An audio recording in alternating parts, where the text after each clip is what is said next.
আল্লাহ রব্বুল আলামিন সকল জান্নাতীকে বলবে, তোমরা জান্নাতি হয়েছ, শুধু নাচ নিয়ামত খাইলে হবে, এর থেকে বেশি কিছু পেতে চাও না? তখন আল্লাহ রব্বুল আলামিন দাউদ নবীকে ডাক দিবে, এ দাউদ, তোমার কণ্ঠে কোরআন তেলাওয়াত শোনাও, দুনিয়া থাকাকালীন তোমার কণ্ঠকে আমি ফিরিয়ে দিলাম। তখন দাউদ নবী কোরআন তেলাওয়াত শুনে সকল জান্নাতীরা মুখরিত হয়ে যাবে। অবশ্যই জান্নাতে চারিদিকে শব্দের আওয়াজ বাড়ি কেটে কেটে পুরো জান্নাত খুশিতে আত্মহারা মুখরিত। তখন আল্লাহ রব্বুল আলামিন সকল জান্নাতীকে বলবে, হে জান্নাতীরা, তোমরা কি এর থেকে বেশি কিছু শুনতে চাও? তখন বলে, এ প্রভু, এর থেকে বেশি কিছু রয়েছে? অবশ্যই আছে। তখন আমার রসুলকে ডাক দিবে, আমার রসুল আপনাদেরকে সূরা ইয়াসিন পাঠ করে শোনাবে। সূরা ইয়াসিনের পাঠ শুনে, আমার রসুলের তেলাওয়াত শুনে আপনি আত্মহারা হয়ে যাবে, আপনি ভাবতেও পারতেছেন না কত সুন্দর হবে। তখন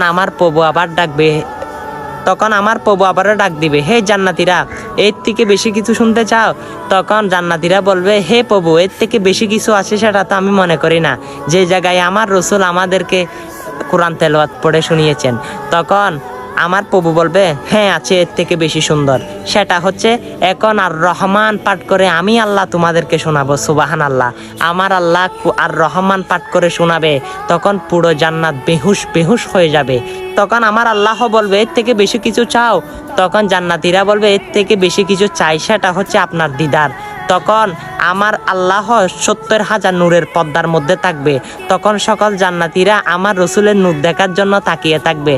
আমার আল্লাহ নূরের এমন একটি জাকুনি দিবে, সেই নূরের জাকুনিতে সকল জান্নাতবাসী 1000 কোটি বছর ওই নূরের তাজাল্লি দেখে অবাক হয়ে থাকবে। সুবাহান আল্লাহ, সুবাহান আল্লাহ। জান্নাতের এত নাজ নিয়ামত, সেই জান্নাত কি আমাদের মনে চায় না পেতে? অবশ্যই চাই। এত সুন্দর একটা বার্তা বলে দিলাম, মাসালা বলে দিলাম। অবশ্যই যদি সেই জান্নাতে থাকবেন সেটা যদি মনে করেন, এই সুন্দর বার্তাটা সকল মুসলমানের কাছে শেয়ার করে দেন। আমিন।